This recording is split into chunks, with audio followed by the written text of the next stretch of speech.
본문 말씀은 마가복음 12장 28절부터 34절까지 말씀이에요.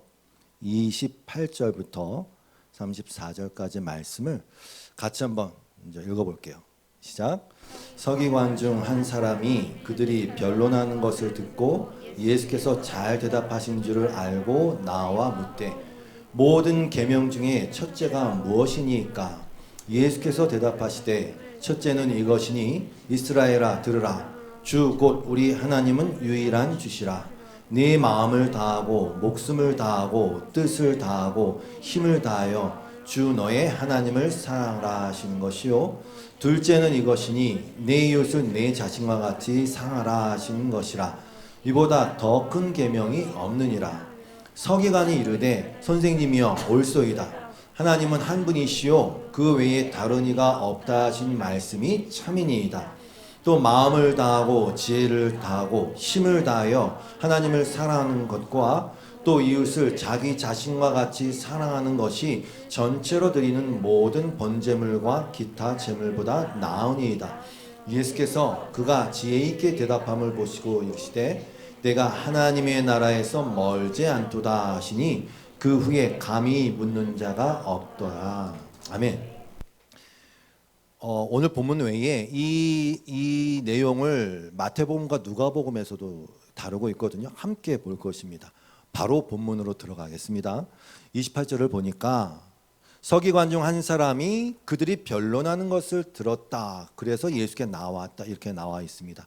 우리가 지난 시간에 나눴던 내용입니다. 무엇을 변론했습니까? 예수님과 사두개인이 부활이 없다고 주장하는 사두개인들이 예수님을 함정에 빠뜨리려고 부활에 관한 질문을 한 내용을 나눴었어요. 어떤 내용이었냐면 계대 결혼, 형사 취수제. 큰일 났네. 이거 다 설명해야 되는데. 이렇게 질문했죠. 형이 결혼했는데 그 형이 죽었습니다. 원래 거기 이스라엘의 어떤 그 율법 중에는요. 형이 죽으면 아내가 있을 때 그 동생이 그 아내를 걷어들여서 대를 잇게 하는 그런 게 있거든요. 그걸 형사 취수제라고 합니다. 그런데 그 칠형제가 있었는데 다 죽어갖고 나중에 다 죽었는데 부활하면 누구의 아내가 되는 것입니까? 이제 이 질문을 한 거예요. 그러니까 부활이 없다는 걸 주장하는 자들이잖아요. 부활이 있다면 이게 무슨 희귀망측한 일이냐. 부활은 없다. 사두개인들이 그렇게 주장했단 말이죠. 예수님이 그들에게 뭐라 그랬습니까? 너희는 성경도 모르고 하나님의 능력도 몰라서 오해하고 있는 거다 말씀하셨어요. 그리고 뭘 말씀하셨죠? 유대인들이 그 정말 이게 뭐 뼈에 박힌 고백인 아브라함의 하나님, 이삭의 하나님, 야곱의 하나님을 예로 드시면서 하나님은 죽은 자의 하나님이 아니라 산 자의 하나님이다 이렇게 말씀하시니까 이 사두개인들이 이제 아무 말도 못했거든요. 자세한 내용은 지난주 설교를 참고하시고요. 그래서 이 논쟁의 과정을 누가 봤냐면 서기관이 봤어요. 그리고 한 가지 질문을 던진 게 뭐냐? 모든 계명 중에 첫째가 뭡니까? 그런데 오늘 살펴본 마가복음에는 안 나왔지만 다른 복음서를 보면 이 서기관이 좋은 동기와 목적으로 질문하는 게 아님이 나와 있어요. 우리가 마태복음을 볼게요. 마태복음 22장 34절이에요. 예수께서 사두개인들로 대답할 수 없게 하셨다함을 바리새인들이 듣고 모였는데 그 중에 한 율법사가 예수를 시험하여 묻되 선생님 율법 중에서 어느 계명이 크니까?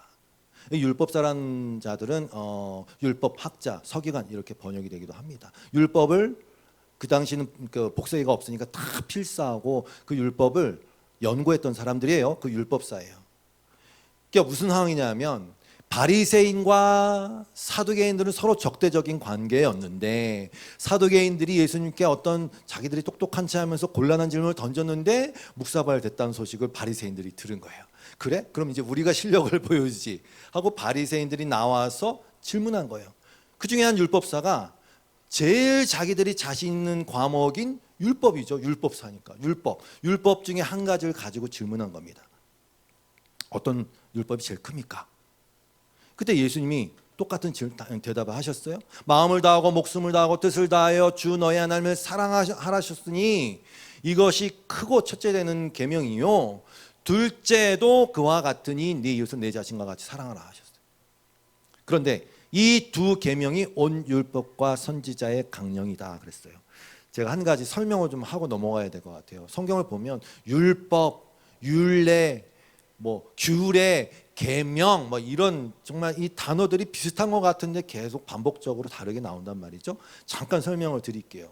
여러분 계명 10계명은 말 그대로 딱 10가지로 구분을 해놨다는 뜻입니다. 10가지.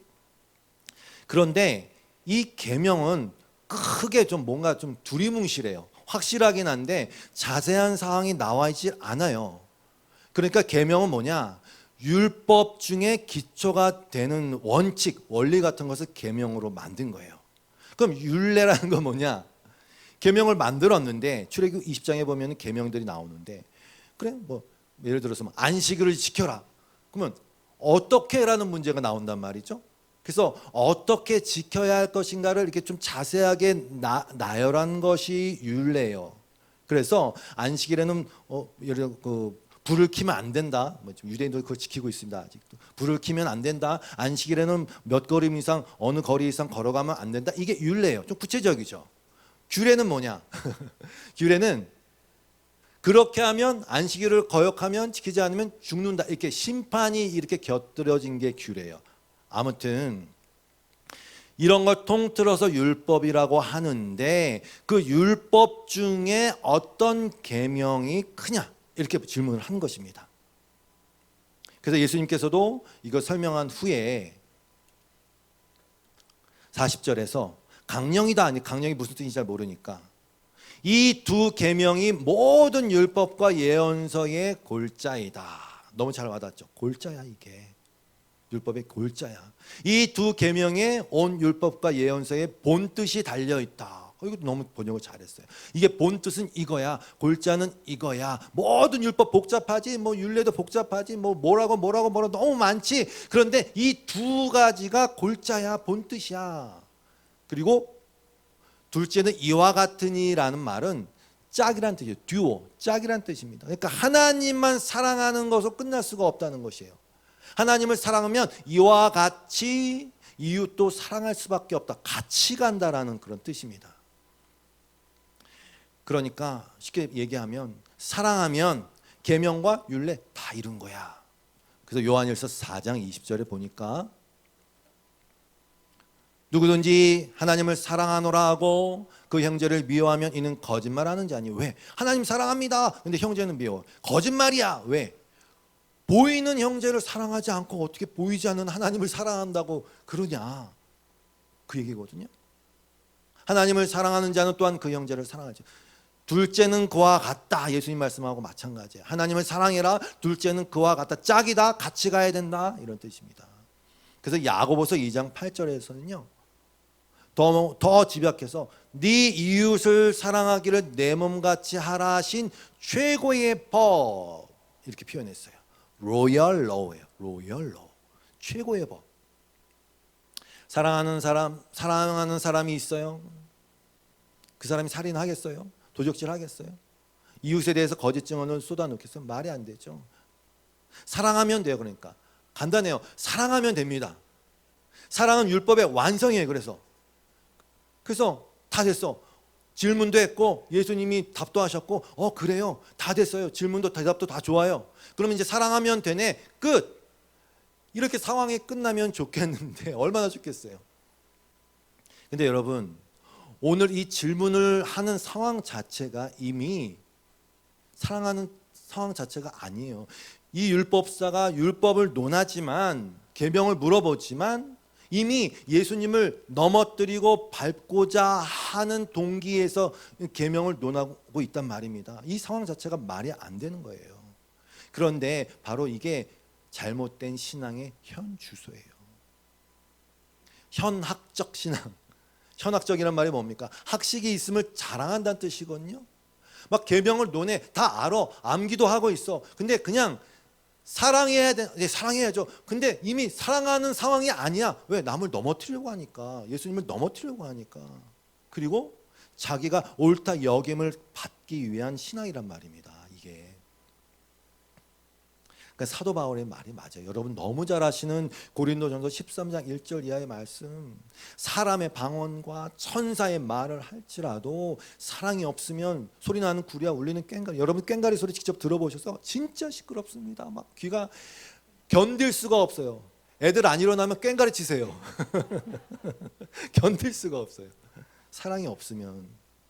예언한 능력이 있고 모든 비밀과 모든 지식, 율법사도 지식이 있어요. 다 꿰고 있어요. 제일 큰 첫째가 뭡니까? 뭐 둘째 계명이 뭡니까? 다 꿰고 있어요. 그러나 소용이 없어. 사랑이 없으면 아무것도 아니에요. Nothing. 아무것도 아니에요. 구제하고 몸을 불사르게 나를 내어줄지라도 사랑이 없으면 아무 유익이 없는 거예요. 사실 오늘 말씀을 준비하면서 여러분도 오늘 정신을 바짝 차리고 들어보세요. 고민 많이 했어요.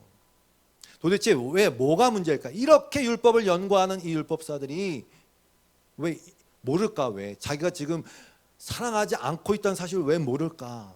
저는 근본적인 질문을 던져보고자 합니다. 오늘 제목인데 어떻게 하나님을 사랑할 수 있나? 무슨 그 황당한 소리를 하냐고 말할 수도 있어요. 그럼 하나님 사랑하지 미워합니까? 특히 하나님 믿는 사람들은 아니 하나님을 사랑하지 그럼 미워하냐? 그럼 물어볼게요. 마음을 다하고 목숨을 다하고 뜻을 다하고 힘을 다해서 사랑합니까? 더 구체적으로 물어볼게요. 이게 계명이잖아요. 계명. 제가 봤을 때 제일 큰 문제는 제일 어려운 건 이거예요. 계명이야. 첫째, 가장 중요해. 근본이야. 어떤 원리고 원칙이고 본뜻이야. 다 좋아요. 그래요. 첫째, 하나님 사랑하고 이웃을 사랑해라. 그럼 문제는 뭡니까? 계명이야. 사랑해. 그럼 사랑이 됩니까? 이게 막 계명이니까 사랑하고픈 마음이 막 나옵니까? 솟구칩니까? 글쎄요. 저는 아닌 것 같아요. 이스라엘 백성의 역사가 이 수천 년의 역사가 보여줍니다. 그들은 계명을 직접 받았잖아요. 그리고 계명만 있었던 게 아니라 실제로 하나님이 그들을 어떻게 기적을 베풀면서 10가지 재앙 그다음에 광야에서 만나 내리시고 하나님의 실제적인 기적까지도 체험한 이스라엘 백성이지만 그 이스라엘 백성의 구약의 마지막 말라기가 어떻게 끝났는지 우리 자주 봤지 않습니까? 뭐라고 끝납니까? 말라기 1장 6절. 하나님이 이렇게 말라기 선지자를 통해서 이야기하십니다. 아들은 아버지를 공경하고 종은 제 주인을 두려워하는 법인데 내가 너희 아버지라고 해서 너희가 나를 공경하기로도 하였느냐? 안 했단 말입니다. 내가 너희 주인이라고 해서 너희가 나를 두려워하기도 하였느냐? 이것도 아니란 말입니다. 사랑하였느냐? 당연히 안 했죠.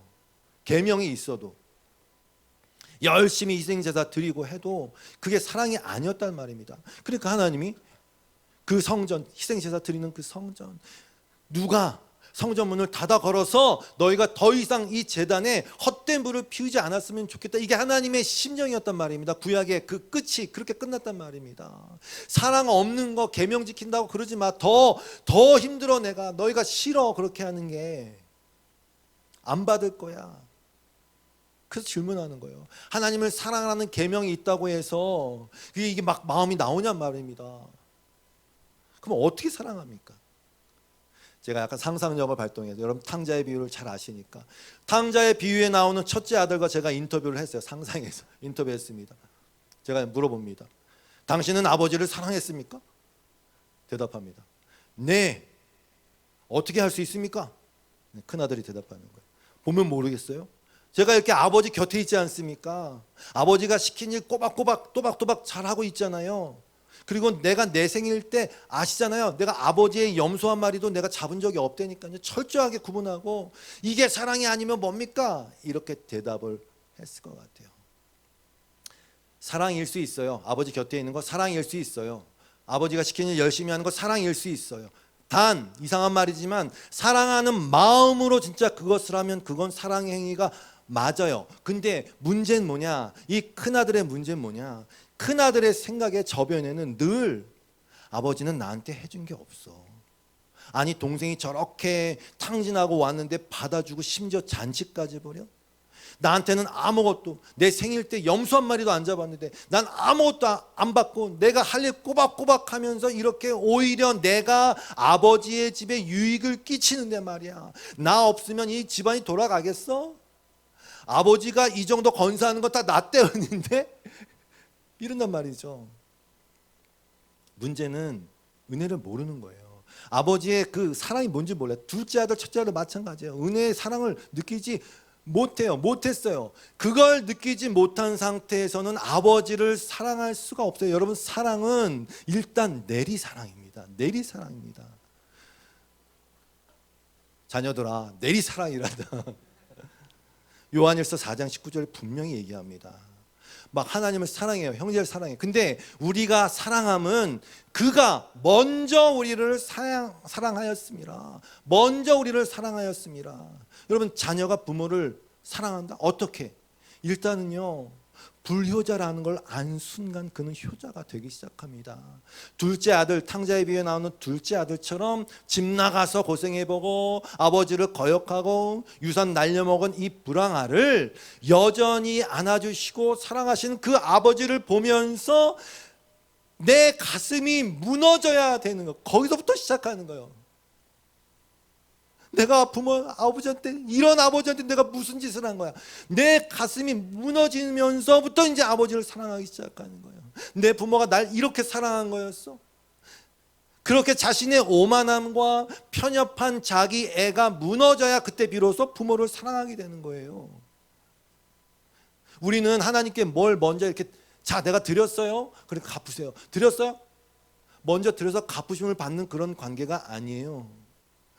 은혜라는 것을, 즉 갚을 수 없는 처지에 있다는 것을 아는 자, 그 사랑이라는 걸 아는 자의 자리에 있는 것, 그게 시작이에요. 그래서 아까 읽었던, 나 니네 제사 안 받아, 성전문 닫아, 이러면서 하나님이 그러시잖아요. 제사장들아, 이제 너희가 하나님께 우리에게 은혜를 베풀어 주십시오. 은혜를, 이거 맨날 하는 소리 하는 거. 의뢰하는 말이지. 은혜를 베풀어 주십시오. 은혜를 베풀어 주십시오. 하나님이 너희를 좋게 보시겠느냐? 아니 여러분, 은혜를 베풀었죠. 근데 은혜가 뭔지 모르는데. 그러니까 인간이라는 존재는 반드시 부서져야 할 게 있어요. 사실은 그 말씀을 오늘 나누는 거예요. 하나님을 사랑하려면 병행구절인 누가복음에는 이렇게 나와 있어요. 오늘의 사건이 이렇게 나와 있어요. 자, 읽어볼게요. 누가복음 10장 25절 이하예요. 조금씩 달라요. 근데 저는 이게 너무 조화롭게 어우러진다고 생각합니다. 어떤 율법교사가 일어나, 서기관, 율법사, 율법교사 다 같아요. 예수를 시험하여 이르되, 선생님, 내가 무엇을 하여야 영생을 얻으리이까? 물어봤어요. 영생의 문제입니다. 예수께서 이르시되, 율법에 무엇이라 기록되었으며 네가 어떻게 읽느냐? 대답하여 이르되, 내 마음을 다하고 목숨을 다하고 힘을 다하여 뜻을 다하여 주 너의 하나님을 사랑하고 또한 내 이웃을 내 자신같이 사랑하라 하였나이다. 예수님이 뭐라 그러셨어요? 보세요. 네 대답이 옳도다. 이를 행하라. 그리하면 살리라. 여기 산다는 건 영생을 뜻하는 겁니다. 그냥 목숨이 안 들어가는 게 아니라 영생. 맞아요. 옳아요. 행하면 돼요. 그러면 산대요. 살아요. 영생을 얻어요.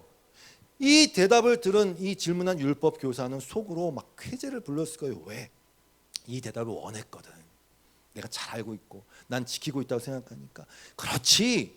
바로 예수님한테서 그 대답이 나와야지. 그래, 맞아. 난 이제 난 산 자야. 난 영생을 얻은 자야. 내가 그렇게 했거든. 이렇게 생각했단 말이에요. 근데 여러분, 맞다, 옳다, 행하라. 만약에 이것이 된다면 예수님이 그 자리에 있지도 않겠죠. 그거를 영생을 이룰 수 있다면 예수님이 그 자리에 있지도 않겠죠. 예수님은 그게 안 되니까 우리를 구원하기 위해서 오신 구세주 아닙니까? 안 오셔도 영생을 얻을 수 있는 방법이 있는데, 가능한데 왜 오십니까? 근데 여러분, 26절에 의미심장한 표현을 예수님이 하셨어요. 뭐라 기록되었느냐? 그리고 너가 어떻게 읽느냐? 맞아요. 다 읽고 연구한단 말이죠. 근데 어떻게 읽느냐가 중요하죠. 여러분은 어떻게 읽습니까, 성경을? 네. 그런데 사실은 다 자기 수준에서 자기 유익과 자기 애라는 안경을 끼고 읽을 때가 많아요. 이 율법사도 그렇게 한 거예요. 자기 애 안에서, 자기 사랑 안에서, 자기 유익이라는 그런 기초 위에서 읽었단 말이죠. 바로 부서져야 할 그 눈으로 읽은 거죠. 그런데 예수님이 그렇게 대답하시니까 옳거냐면서 이 율법사가 단단히 착각하고는 신나서 이어서 묻습니다. 어떻게? 29절에 이렇게 묻습니다. 그 사람이 어떻게? 자기를 옳게 보이려고 예수께 여짜오되 그러면 내 유익이 누구십니까? 누구입니까? 그랬어요. 어떻게? 자기를 옳게 보이려고. 질문을 왜 이 질문을 했는지 아시겠죠? 자기를 옳게 보이려고. 이 질문을 하면서도 율법사는 아마 이런 대답을 예상했을 거예요. 예수님이 이렇게, 그래, 그 이웃은 너가 그렇게 평소에 적선하던 그 가난한 자들이고 그렇게 끼리끼리 어울려 으쌰으쌰했던 바리새인과 율법사들이 네 이웃이야. 참 잘하고 있어. 이런 대답을 또 원하면서 나올 것을 기대하면서 물어봤겠죠. 마치 누구처럼? 예수님의 비유에, 기도의 비유 아시죠? 바리새인과 세리가 기도할 때 바리새인이 뭐라 기도합니까? 나는 다른 사람 같이 이렇게 하지 않고 토색하지 않고 간음하지 않고 이 세리와 같지 않고 일에 2번씩 금식하고, 여러분 그 금식한 것을 가지고 실제로 이렇게 나눠줬단 말이에요. 또 소득의 11조를 드리나이다. 어떻게? 자기를 옳게 보이려고. 자기를 옳게 보이려고. 아이고야 너 참 대단하다. 예수님이 아이고야 너 참 대단하다. 너가 영생의 도작을 받았어. 너가 그렇게 이웃을 사랑하고 있었구나. 이렇게 말할 걸 기대했단 말입니다. 근데 예수님 입장에 생각해 보세요. 정말 성전문을 닫아버리고 싶지. 황망하지. 그저 이게 자기를 옳게 보이고 자기를 높이기 위한 그런 생각으로 지금 이렇게 하고 있는 걸 예수님 모르시겠어요? 바로 이 상황에서 자기를 옳게 보이려고 내 이웃이 누굽니까? 라고 질문하는 그 상황에서 나온 게 여러분이 너무 잘 아시는 선한 사마리아인의 비유예요. 제가 이 본문을 옛날에 설교했다가 저항 세력에 의해서 힘들었던 기억이 있어요. 여러분 근데 보세요. 이 선한 사마리아인의 비유를 나누기 전에 상황을 한번 생각해 보시라고요. 예수님이 정말로 자기를 옳게 보이려고 하는 자에게 너 이렇게 하면 너가 더 옳게 될 수 있어. 네 이웃은 이 사람들이야 라고 말씀하셨을 것 같아요? 아니에요. 그걸 깨뜨리려고 선한 사마리아인의 비유를 드신 거란 말입니다. 단순히 야 우리가 정말 어렵게 상황 처한 자들, 죽어가는 자들을 살려, 그거 말씀하시려고 하는 거겠어요? 아니에요. 스스로 옳게 여기면서 이게 영생이야 라고 얘기한 그 얘기를 깨줘야 그 복음을 들은 우리가 그렇게 안 하지 않습니까? 선한 사마리아인의 비유는 잘 아시지만 한번 쓱 넘어가 읽어볼게요. 예수께서 대답하여 이르시되 내 이웃이 누굽니까에 대한 답입니다.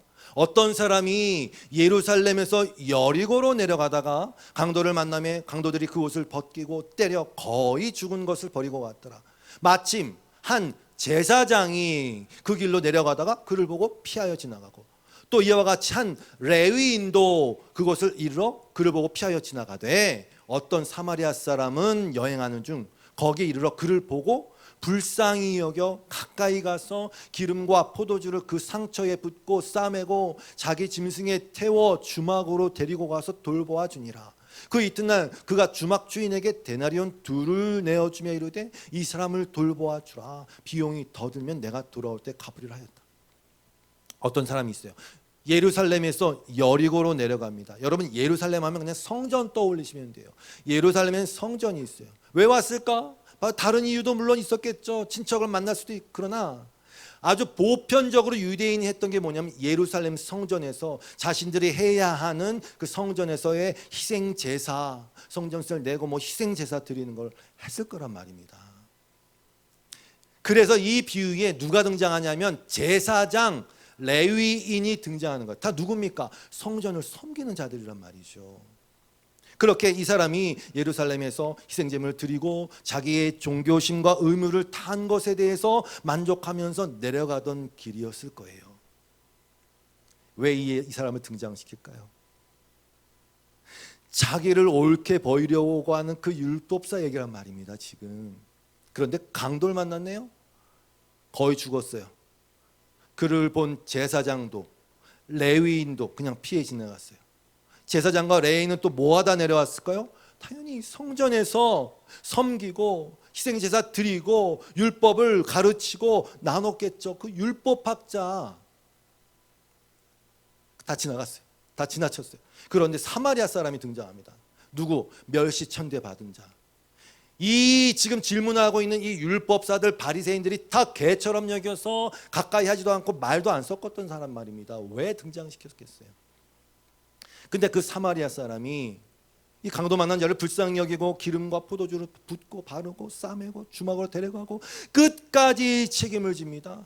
그러면서 예수님이 비유 끝에 다시 역질문을 합니다. 이렇게, 네 생각에는 이 세 사람 중에 누가 강도 만난 자의 이웃이 되겠느냐? 긴 시간 설명할 수 없어요. 이 역질문은 이상해요. 왜? 내 이웃이 누굽니까? 물었는데 예수님은 누가 강도 만난 자의 이웃이냐라고 다시 물었단 말이죠. 이 얘기 즉슨 이런 뜻입니다, 여러분. 율법사야, 스스로 옳다고 여기는 사람들에게 얘기하는 거예요. 너가 지금 스스로를 옳다 여기고 있고 또 그것을 강화시키고 그렇게 하고자 내 이웃이 누굽니까? 내가 그 이웃을 사랑하겠다고 말하지만 실은 네가 강도 만난 자야. 그리고 그 강도 만난 자의 진짜 이웃은 그를 긍휼히 여기고 살리고 끝까지 책임지는 그 이웃 그리스도야. 제사장도 지나가고 레인도 지나갔지. 그 율법, 그 성전, 그 희생제사, 그런 것들이 너에게 영생을 주는 게 아니야. 너희가 의지하던 그 성전이, 하나님을 사랑한다고 하면서 했던 그 제사제도 율법 지킴이 강도 만난 자, 즉 시체와 같은 죽어가는 너를 살리는 게 아니야. 영생은 예수 그리스도를 믿음으로 그분의 손길에 자신을 맡길 수밖에 없었죠. 왜? 거반 죽었으니까. 다 죽어야 된다니까. 안 그러면 끝까지 내 의가 살아서 계속 발버둥 치면서 끝까지 나의 옳음과 나의 생각과 나의 주장을 할 거예요. 예수 그리스도의 손길은 죽은 자가 받는 거예요. 거반 죽은 자. 레위인도 아니고 제사장도 아니야. 그래서 히브리서에서는요, 그 레위인도 아니고 레위 지파에서 나오는 제사장이 아니 진짜 제사장이 와야 된다라고 얘기한 거예요. 히브리서 7장 11절 말씀이잖아요. 레위 계통의 제사 직분으로 말미암아 온전함을 얻을 수 있었으면 백성이 그 아래에서 율법을 받았으니 어찌하여 아론의 반차를 따르지 않고 멜기세덱의 반차를 따르는 다른 한 제사장을 세울 필요가 있느냐? 이게 무슨 얘기냐면요, 아브라함 시대에 멜기세덱이라는 사람이 갑자기 하늘에서 뚝 떨어지듯이 나타나갖고 아브라함이 바치는 11조를 바쳤어요. 근데 그 사람은 원래 레위 지파에서 그 후손들이 제사장을 이어와야 되는데 그게 아니야. 그냥 뚝 떨어진 거예요. 근본을 몰라. 어디서 왔는지 몰라요. 그 히브리서 기자가 얘기하는 거야. 그 레위인 제사장, 레위 지파의 그 제사 직분으로 만약에 완전하게 될 수 있었으면 멜기세덱이 왜 나오겠니? 다른 제사장이 왜 필요하겠니? 그런데 제사 직분이 바뀌었은즉 율법도 반드시 바뀌리니. 여기 온전함이라는 것은 텔레이오시스인데, 여러분 테텔레스타, 예수님이 다 이루었다, 다 이루어진 상태를 얘기하는 거거든요. 하나님과의 온전한 관계, 그리고 하나님께 드릴 수 있는 인간의 온전한 행위, 이런 것들이 레위인 그 제사장, 즉 레위 계통의 제사장 직분으로는 하나님께 나아갈 수 없어. 온전함을 이룰 수 없어. 그 율법을 지킴으로, 네가 알고 있는 그 계명으로, 그 지식으로 온전함을 이룰 수 있는 게 아니라는 것을 지금 얘기하는 거 아닙니까? 율법은 뭡니까? 그 율법을 통해서 내가 죄인이고 죄가 이런 것이구나라는 것을 깨닫는 게 율법인데, 율법을 가지고 계명이 뭡니까? 이러고 있으니 그래서 다른 제사장이 필요하다. 히브리서 6장 20절에 그 제사장이 누군지가 나오죠. 그리로 앞서가신 예수께서 멜기세덱의 반차를 따라 영원히 대제사장이 되어 우리를 위하여 들어가셨느니라. 앞서가신 예수께서. 그래서 예수님이 앞서가셔서 십자가를 지신 거예요. 그러므로 우리에게 큰 대제사장이 계시니 승천하시니 곧 하나님의 아들 예수시라. 우리가 믿는 도리를 굳게 잡을지어다. 우리에게 있는 대제사장은 우리의 연약함을 동정하지 못하실 리가 아니요. 아멘. 모든 일에 우리와 똑같이 시험을 받으신 이로되 죄는 없으시냐. 여러분, 이 예수 그리스도를 사랑하십시오. 그냥 내가 너희를 구원해 줄게, 그냥 그래 나 믿어, 그게 아니라 우리 같이 되셔서 우리의 죄를 지고 똑같이 시험을 받으시고 내가 겪을 수 있는 어떤 그런 모든 것들, 마음의 상함 이런 것들을 동정하실 수 있어요. 왜? 하시니까. 그 대제사장. 그러면 우리는 긍휼하심을 받고 때를 따라 돕는 은혜를 얻기 위하여 은혜의 보좌 앞에 담대히 나아갈 것이다. 이렇게 얘기하는 거예요. 그래서 아까 읽었던 히브리서 7장 12절, 제사 직분이 바뀌었은즉 율법도 반드시 바꾸어지리니 전에 있던 계명은 연약하고 무익함으로 패하고 율법은 아무것도 온전하게 못할지라 이에 더 좋은 소망이 생기니 이것을 우리가 하나님께 가까이 가느니라. 율법은 아무것도 온전하게 못해요. 사실 그 자체로는 그래요. 지킬 수 없으니까. 그래서 이 율법이 폐해진 게 아니라 완전하게 됐는데 이 율법과 계명이 어떻게 됐냐? 새로워졌어요. 이걸 예수님이 뭐라 그러셨냐면 요한복음 13장 34절에 지금 계명을 물어봤지 않습니까? 뭐 어떻게 해야 됩니까? 무슨 가장 중요한 계명. 예수님이 다시 말씀하세요. 새 계명을 너희에게 주노니 서로 사랑하라. 내가 너희를 사랑한 것 같이 너희도 서로 사랑하라. 너희가 서로 사랑하면 이로써 모든 사람이 너희가 내 제자인 줄 알아. 근데 이상한 거지. 서로 사랑하라? 이거 옛날에도 있었는데. 이웃을 사랑하라. 이거 옛날에도 있었는데. 같은 건데. 근데 왜 새 계명이라 하지? 달라요. 어디가 다를까요? 내가 너희를 사랑한 것 같이. 내가 너희를 사랑한 것 같이가 달라요. 앞서 가신 그 예수님이 계시다는 게 달라요. 그래서 내가 너희를 사랑한 것 같이 그 예수 그리스도의 사랑이, 하나님의 아들의 사랑이 어떻게 나에게 부어졌는지를 아는 자들이 서로 사랑하는 것이란 말입니다. 그래서 요한일서 2장 7절에 그걸 잘 설명해 줬어요. 사도 요한이 뭐라 그랬냐면 내가 사랑하는 여러분에게 써 보내는 것은 새로운 계명이 아니고 여러분이 처음부터 가지고 있던 옛 계명입니다. 네, 맞아요. 둘째는 것 같으니 사랑해라. 네, 맞아요. 그 옛 계명은 여러분이 줄곧 들어온 그 말씀입니다. 그럼 새 계명 아니네. 그러나 내가 여러분에게 써 보내는 것은 사실은 새 계명입니다. 이게 무슨 소리 하는 거예요? 지금 옛 계명이라며. 근데 새 계명이래. 왜? 어둠이 지나가고 참 빛이 이미 비치고 있기 때문입니다. 그 참 빛은 누굽니까? 예수 그리스도, 그 성령, 그 말씀으로 말미암아 그 빛이 비춰졌기 때문입니다. 그 계명이 참되다 하는 것은 예수 그리스도에게서 나타났고, 누구? 예수 그리스도, 먼저 가신 예수 그리스도, 섬기신 예수 그리스도, 십자가를 지신 예수 그리스도를 통해 나타났고, 또 그대들의 경험으로 알 수 있습니다. 어떤 경험? 성령으로 말미암아 동감하며 그것을 내 마음에 실제화하고 그것을 인식하는 거, 내 마음속에서 진짜로 느끼는 거, 그들의 경험으로 알 수 있습니다. 그러면 자기가 빛 속에 산다고 말하면서 자기의 형제를 미워하는 자가 있을 수 없어요. 정리할게요. 서로 사랑해라. 이전부터 있었던 거예요.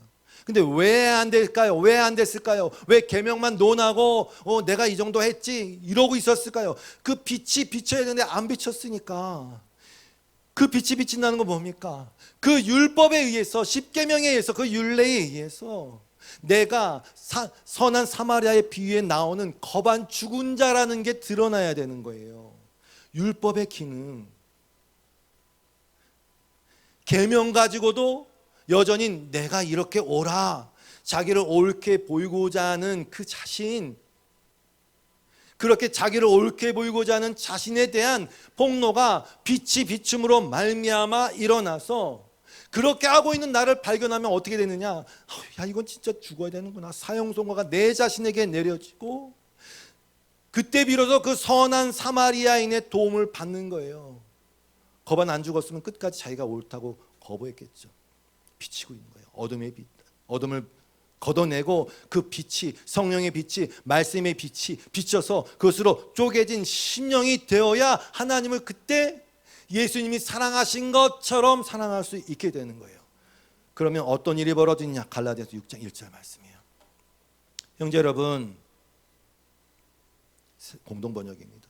여러분은 성령의 지도를 따라 사는 사람이니, 이제부터 빛이 비쳤어요. 말씀의 빛이 비쳤어요. 성령의 감동이 있어요. 성령의 지도를 따라 사는 사람이니, 그럼 어떤 자세가 되느냐? 어떤 사람이 잘못을 저질렀을 때 온유한 마음으로 바로 잡아 주어야 합니다. 그리고 거기서 멈추는 게 아니라 여러분도 유혹에 빠지지 않도록 자신을 살펴봅니다. 무슨 얘기입니까? 계속 율법이 뭐든 계명이 뭐든 내 자신을 향한 거울로 만든단 말입니다. 계속 나를 비춘단 말입니다. 그리고 서로 남의 짐을 져주십시오. 그래서 그리스도의 법, 새 계명을 이루십시오. 사실 아무것도 아닌 사람이 무엇이나 된 것처럼 생각한다면 그는 자기 자신을 속이고 있는 것입니다. 각각 자기가 한 일을 살펴봅시다. 여러분, 말씀에 그것을 가지고 자기 자신을 계속 보셔야 됩니다. 각각 자기가 한 일을 살펴봅시다. 그러면 잘한 일이 있어. 그러면 하나님 앞에 자랑하세요. 사람 앞에 할 필요 없어요. 잘한 일이 있으면 그것은 자기 혼자 자랑스럽게 생각할 일이지 남에게까지 자랑할 것은 못 됩니다. 그 율법으로, 그 말씀으로 우리 자신이 쪼개져야 돼요. 성령의 지도를 따라 사는 삶, 그 삶 살아가는 것이죠. 말씀을 정리할게요. 끝났어요. 아까 질문이 뭐였습니까? 하나님을 어떻게 사랑합니까? 계명이라고 해서 막 사람의 마음이 솟구칩니까? 이게 막 솟구칩니까? 아니에요. 다시 간단하게 말씀드릴게요. 아버지의 사랑을 아는 자식이 된다는 얘기는 먼저 내가 불효자라는 걸 확실하게 깨달은 상태에서 시작되는 거예요. 하나님을 어떻게 사랑합니까? 이웃을 내 몸처럼 어떻게 사랑합니까? 자기를 옳게 보이려고 그 계명을 논하는, 그저 자기를 옳게 보이려고 하는, 나를 높이고 나를 이렇게 확실하게 만들고자 하는 그 동기와 목적에서 일단 다 죽어야 됩니다. 다 죽어야 됩니다. 여러분 생각해 보세요. 여러분이 죄를 안 짓는 이유가 뭡니까? 그 죄 지면 죄송해요, 쪽팔리니까. 사람들이 손가락질 할 테니까 내가 옳게 여김을 받고 싶은데, 나는 괜찮은 사람으로 여김을 받고 싶은데 그렇게 하면 안 되니까. 무슨 얘기냐면 모든 동기와 목적이 나를 옳게 보이려고. 그거 아닙니까?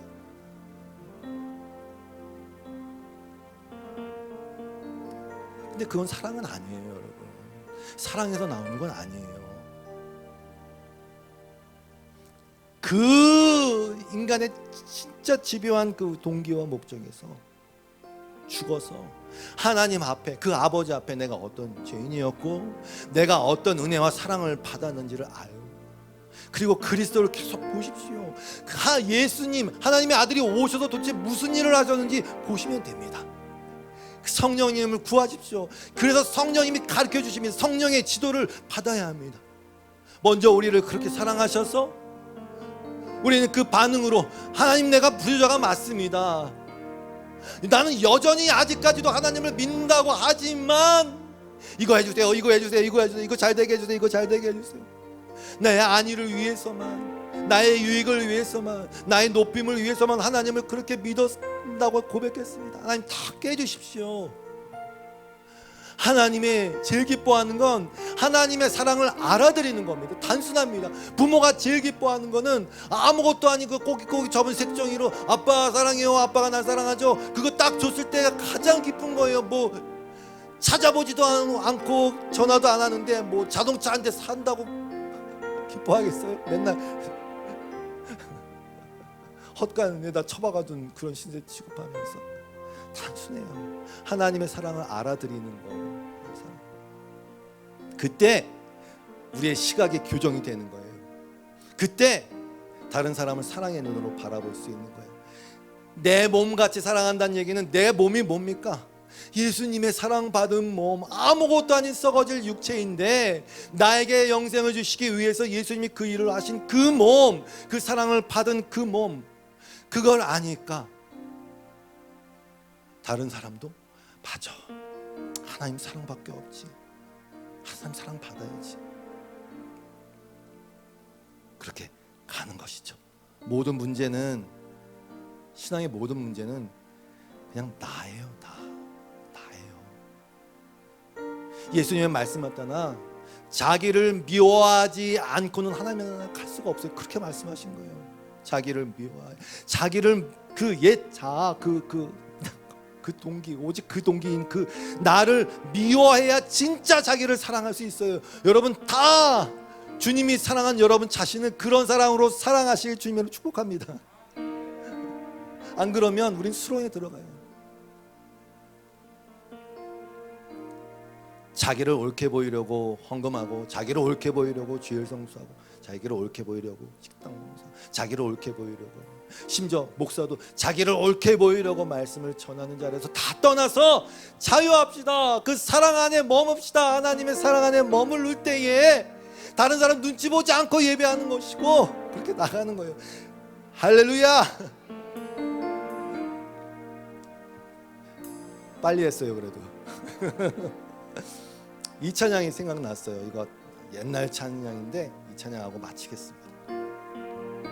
예수님 날 위해 죽으셨네, 왜 날 사랑하나.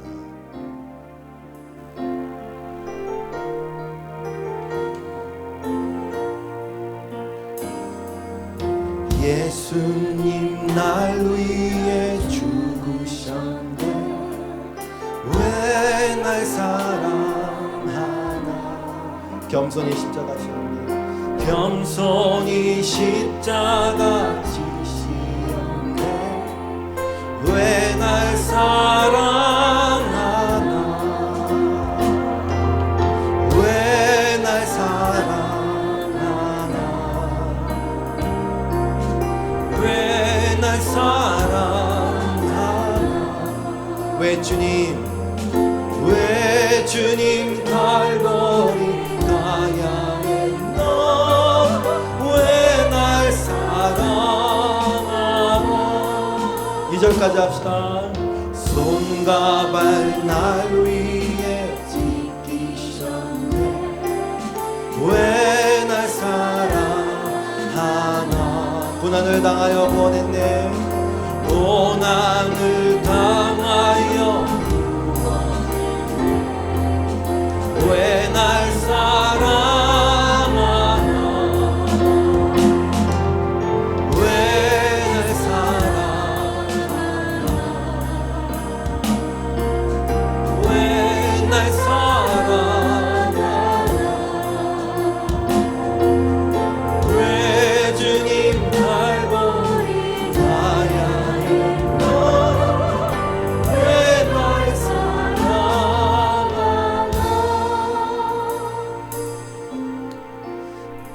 하나님, 왜 날 사랑하십니까? 너무나 당연히 여기는, 내가 사랑하면서 당연히 여기는 것들, 내 가족, 먹을 음식, 마실 수 있는 물, 숨 쉬는 공기, 내가 누리고 있는 수많은 혜택들과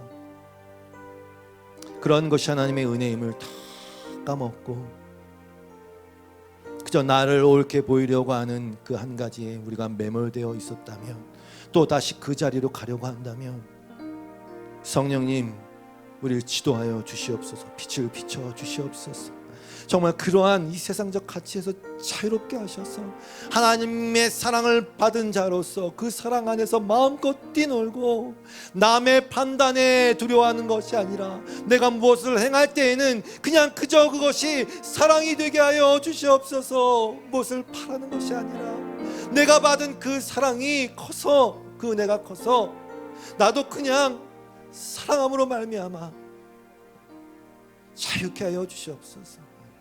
우리 자녀들 하나님 기억하여 주시고 그 믿음이 첫 믿음, 그 첫 말씀 안에서 잘 자라서 그 빛을 드러내는 자들 되게 하여 주시옵소서. 예수님의 이름으로 기도드리옵고 주 앞에 드린 모든 예물과 기도와 또는 기도가 나오지 않아 어둠 속에서 신음한 그 신음소리까지도 주님 들으셔서 응답하시사 살아계신 하나님, 동행하시는 하나님을 경험하고 하나님의 채우신 바 그 축복을 경험케 하여 주시옵소서.